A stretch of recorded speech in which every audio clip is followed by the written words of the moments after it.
BSNL users and Samsung lovers, Samsung மொபைலில் பார்த்தீங்கன்னா பிஎஸ்என்எலோட சிம்மை insert பண்ணால் என்ன மாதிரி விளைவுகள் நடக்கும் அப்படிங்கிறத இந்த வீடியோவில் சின்ன ஒரு சாம்பிளாக பார்த்தரலாம். நாம் பர்ச்சேஸ் பண்ணியிருக்க சாம்சங் கேலக்ஸி M47 பார்த்தீங்க அப்படின்னா இன்னும் சிம் இன்செர்ட்டே பண்ணல. ஜஸ்ட் ட்ரையல் பர்பஸில் போயிட்டு இருக்கனால முழுக்க வைஃபைல தான் யூஸ் பண்ணிட்டு இருக்கோம். நம்ம ஃபர்ஸ்ட் இன்செர்ட் பண்ண போகிறது இந்த சிம் தான் சொல்ல முடியும். ஸோ அதுக்காகவே இந்த ஓல்டு மொபைலில் இருக்க இந்த சிம் வந்து நம்ம யூஸ் பண்ண போகிறோம். வேறு எதுவுமே இல்லை. பிஎஸ்என்எலோட 5G சிம் அப்படின்னு இப்போ ரோல் அவுட் ஆகிட்டு இருக்க இந்த ப்ளூ சிப் செட் சிம் தான் வந்து நம்ம யூஸ் பண்ண போகிறோம்னு சொல்லலாம். ஸோ இங்கே உங்களுக்கு 5Gக்கான கவரேஜ் இருக்கும் அப்படின்னு சொல்கிறாங்க. பட் 5G பார்த்தீங்கன்னா டெல்லி முக்கியமான நகரங்களை மட்டும் தான் இப்போதைக்கு பிஎஸ்என்எல் வந்து கொடுத்துக்கிட்டு இருக்காங்க. லான்ச்சும் ஆயிருக்குன்னு சொல்லலாம். இங்கே தமிழ்நாட்டை பொறுத்த வரைக்கும் பார்த்தீங்கன்னா 4G தான். அந்த 4Gயாவது ஒழுங்காக கிடைக்குதா அப்படிங்கிறத பார்த்துடலாம். ஸோ இப்போ நம்மளோட சாம்சங் கேலக்ஸி M47 மொபைல் இருக்கு இல்லையா, ஸோ அதோட கவர்ஸை வந்து ரிமூவ் பண்ணிட்டு சிம் எஜெக்டர் டூல், இதுக்காகவே இதை வாங்கினதுக்கு அது ஒன்று தான் கொடுத்தாங்கன்னு சொல்ல முடியும். அந்த சிம் எஜெக்டர் டூலை எடுத்து நாம் இதை ஓப்பன் பண்ணி சிம் வந்து இன்செர்ட் பண்ணுவோம். பிஎஸ்என்எல் சிம் நீங்கள் யூஸ் பண்ண போறீங்க, இல்லை எந்த சிம் நீங்கள் யூஸ் பண்ண போறா இருந்தாலும் சரி, இதுதான் ப்ராசஸ். சிம் இன்செர்ட்டை வெளியே எடுத்துட்டு இதெல்லாம் பண்ணுங்க. இதெல்லாம் உங்களுக்கு ஜென்ரலாகவே தெரியும். ஆனால் ஃபர்ஸ்ட் சிம்மில் எதை நீங்கள் டேட்டாவை ப்ரிஃபரன்ஸாக யூஸ் பண்ண போறீங்களோ, டேட்டா தான் எனக்கு முக்கியம் அப்படின்னு சொல்றீங்களோ, ஃபர்ஸ்ட் சிம்ல என்னைக்குமே இன்செர்ட் பண்ணுங்க. அதுதான் அட்வான்டேஜ். ஏன் அப்படிங்கிறத நான் சொல்றேன். இது ஒரு லாஜிக்காவும் இருக்கும், அதே நேரத்தில் உங்களுக்கு ஒரு தியரிட்டிக்கலாகவும் புரியும். ஃபர்ஸ்ட் சிம்மோட மட்டும்தான் பார்த்தீங்கன்னா நெட்வொர்க் ஐசிக்கு ரொம்ப பக்கத்திலே இருக்கும். அதனால அந்த ஐசியோட கண்டக்டரும் சரி, சிக்னல்ஸோட டிரான்ஸ்மிட்டும் சரி ஃபாஸ்டராக இருக்கும். ஃபர்ஸ்ட் சிம்முக்கு மட்டும்தான். செகண்ட் சிம் அதை விட்டு கொஞ்சம் தள்ளி தான் இருக்கும். அதே மாதிரி அதோட 4G 3G 2G ஐசிஸ் எல்லாமே கொஞ்சம் லாங்கராக தான் இருக்கும். அதனால தான் ஃபர்ஸ்ட் சிம் தான் எப்பவுமே ப்ரிஃபரன்ஸாக இருக்கணும். உள்ள ஹார்ட்வேர் லெவலில் சொல்கிறேன். சாஃப்ட்வேர் லெவலையும் பார்த்தீங்கன்னா ஃபர்ஸ்ட்டுக்கு தான் ப்ரிஃபரன்ஸ் கொடுப்பாங்க. செகண்டுக்கு அதுலேருந்து வரக்கூடிய சிக்னல் வந்து இமிட்டேட் பண்ணுற மாதிரி தான் வரும். ஸோ அதனால் பிஎஸ்என்எல் சிம் உள்ள இன்செர்ட் பண்ணுங்க. டவர் நம்ம கிடைச்சிச்சான்னு பார்த்தீங்கன்னா கிடைச்சிருச்சு. 4G கிடைக்குது. சர்ப்ரைசிங்லி 5 பாயிண்ட்டுமே ஃபுல்லாக இருக்குது. ஸோ என்னோட ஏரியா முன்னேறிச்சான்னு தெரியல. ஸ்பீட் டெஸ்ட்டை செக் பண்ணி பார்ப்போம். என்னோட வைஃபை எல்லாத்தையுமே ஆஃப் பண்ணிட்டா முழுக்க சிம் அண்ட் இந்த பிஎஸ்என்எலோட நெட்வொர்க் மட்டும் தான். ஸோ இந்த ஸ்பீட் டெஸ்ட்டை ஒன்ஸ் நம்ம செக் பண்ணி பார்ப்போம். நம்ம கூகுளோட ஸ்பீட் டெஸ்ட் இருக்கும். இதான் ஜென்ரலானது, இது வந்து பேசிக்கானது. இங்கே டெஸ்ட் பண்ணி பார்ப்போம். ஸோ பர் செகண்டுக்குன்னு பார்க்கும்போது பார்த்தீங்கன்னா நமக்கு ஒரு 5 to 4 MB வந்து கிடைக்குதுன்னு சொல்லலாம்.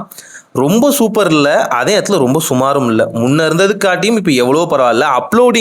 அப்லோடிங்கில் பார்த்தீங்கன்னா லிட்ரலி 1 MB கூட வரல. இங்கே தான் பிரச்சனையே இருக்குது. அதாவது நீங்கள் நார்மலாக ஸ்க்ரோல் பண்ணுறவங்களுக்கு எந்த பிரச்சனையும் இல்லை. கிரியேட்டராக இருக்கீங்க, ஏதாவது வீடியோ அப்லோட் இமேஜ் வந்து அப்லோட் பண்ணுறீங்க அப்படின்னா தான் கொஞ்சம் டெட் பெட் ஸ்லோவில் இருக்கும் போல இருக்குது. ஒன்ஸ் அகேன் நம்ம வந்து ஸ்பீட் டெஸ்ட் வந்து பார்ப்போம். கொஞ்சம் ஸ்பீடு வந்து ஏறி இருக்குன்னு சொல்ல முடியும். இது ஓவரால் பரவாயில்லையான்னு கேட்டிங்கன்னா ஓகே இஷ்ஷாக தான் இருக்குது. அது ஒன்றும் பிரச்சனை இல்லை. இதோட பிரச்சனையுமே அதுதான். ஆக்சுவலாக மற்ற சிம் பார்த்தீங்கன்னா டக்குன்னு அடாப்ட் ஆயிரும். ஆனால் பிஎஸ்என்எல் சிம் மட்டும் பார்த்தீங்கன்னா அடாப்ட் ஆகிறதுக்கு ரொம்ப டைம் எடுத்துக்கும் சொல்லலாம். ஆக்சுவலாக ரொம்ப டைம் எடுத்துக்கும். அதுதான் இதோட ப்ராப்ளம்னு சொல்லலாம். ஏன்னு பார்த்தீங்கன்னா டவரோட கனெக்ட் ஆகணும். டவரோட கனெக்ட் ஆகும்போது பார்த்தீங்கன்னா பேசிக்காக 2G 3G 4G plus volt இதெல்லாம் கனெக்ட் ஆகும் போது கொஞ்சம் டிலே ஆகுதுன்னு சொல்லலாம். பாருங்க 4th and 5th டைம்லாம் வந்து செக் பண்ணும்போது பார்த்தீங்கன்னா நமக்கு நல்ல ஸ்பீடே கிடைச்சிருக்கு. இது வந்து ஓகே, கண்டிப்பாக இது வந்து ஓகே தான். லிட்ரலி இப்போ இருக்க ஜியோவுக்கு டஃப் கொடுக்குற அளவுக்கு இது இருக்குது இந்த ஸ்பீட்.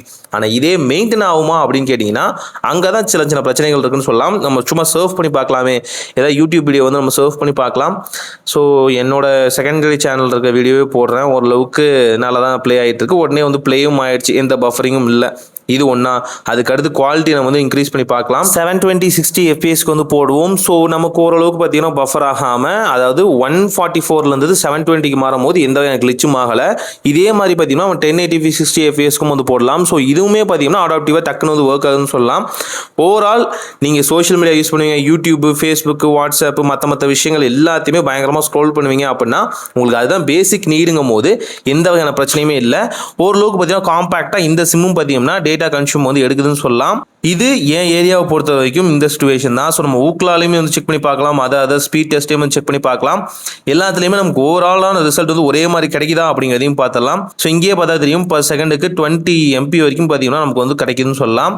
பிஎஸ்என்எல் சிம்முக்கு இது எவ்வளவோ பரவாயில்ல. அதே மாதிரி பார்த்தீங்கன்னா நமக்கான அப்லோடிங்கு மற்ற விஷயங்கள் அங்கே தான் கொஞ்சம் பிரச்சனையாக இருக்குன்னு சொல்லலாம். நீங்கள் கிரியேட்டராக இருக்கீங்கன்னா கொஞ்சம் சஃபர் ஆவீங்க. நீங்கள் நார்மல் காமன் பீப்புள் தான் அப்படின்னா உங்களுக்கு எந்த பிரச்சனையுமே இல்லை. உங்களுக்கு அப்லோடிங்கான ஒர்க் இருக்காது இல்லையா. ஸோ அதனால வீடியோ அப்லோடிங் இல்லாத பர்சன்ஸுக்கு பார்த்தீங்கன்னா இது ஒரு தாராளமான சாய்ஸாக இருக்கும். உங்களுக்கு பட்ஜெட்லையும் வேணும், டேட்டா காஸ்ட் ரொம்ப ஜாஸ்தியாகி போச்சு, ப்ரைஸ் ஹைக்லாம் நடக்குது அப்படின்னா டக்குன்னு உங்கள் ஏரியாவில் நல்லா செக் பண்ணி பாருங்கள். ஒரு 1 டே டைம் எடுத்துக்கோங்க. 1 டே டைமில் எல்லா இடத்துலையும் ஸ்பீட் டெஸ்ட் உங்கள் ஃப்ரெண்ட்ஸ் அண்ட் ஃபேமிலி யாராவது வாங்கியிருந்தாங்கன்னா அவங்கள்ட்ட பெர்மிஷன் கேட்டு உங்கள் மொபைலில் வந்து இன்செர்ட் பண்ணிக்கோங்க சிம்மை. 5க்கு 3 இருந்தால் பெஸ்ட்டுன்னு சொல்லுவோம். அதாவது 5 பிளேஸ் உங்கள் வீட்டில் நீங்கள் ரெகுலராக இருக்க இடத்துல சொல்கிறேன். 5 பிளேஸ், இந்த 5 பிளேஸில் தான் நான் அதிகமாக ரோம் பண்ணுவேன், எங்கே தான் சுற்றிக்கிட்டு இருப்பேன் அப்படின்னா அந்த 5 இடத்துலையுமே ஸ்பீட் டெஸ்ட் செக் பண்ணி பாருங்கள். 5 இடத்துலையுமே ஸ்பீட் டெஸ்ட் இது போல் நல்லாவே வந்துருச்சு அப்படின்னா எதுக்குமே பயப்பட தேவையில்லை. 5க்கு 4 வந்துச்சுன்னா சூப்பர், 5க்கு 3 வந்தாலும் சூப்பர், 5க்கு 2 வந்தால் கொஞ்சம் கஷ்டம், அது வேண்டாம் அப்படின்னா நீங்கள் சூஸ் பண்ண வேண்டாம். 5க்கு 3 வரைக்கும் வந்துருச்சு, இந்த 3 இடங்கள்லையுமே எனக்கு சிக்னல் நல்லா கிடைக்கும், நான் நல்லாவே வந்து இன்டர்நெட் வந்து யூஸ் பண்ணலாம், அப்லோடிங் டவுன்லோடிங் ஓரளவுக்கு நல்லா இருக்கும் அப்படின்னா தாராளமாக அதை சூஸ் பண்ணுங்கள். அதுதான் பெஸ்ட்டாக பெட்டராக இருக்கும்னு சொல்லுவேன். ஒன்ஸ் செக் பண்ணிவிட்டு அப்புறம் வந்து சிம்மை வந்து வாங்க, கண்டிப்பாக யூஸ்ஃபுல்லாக இருக்கும். ஒரு நல்ல மாற்றம் இதாய் நடக்கட்டும்.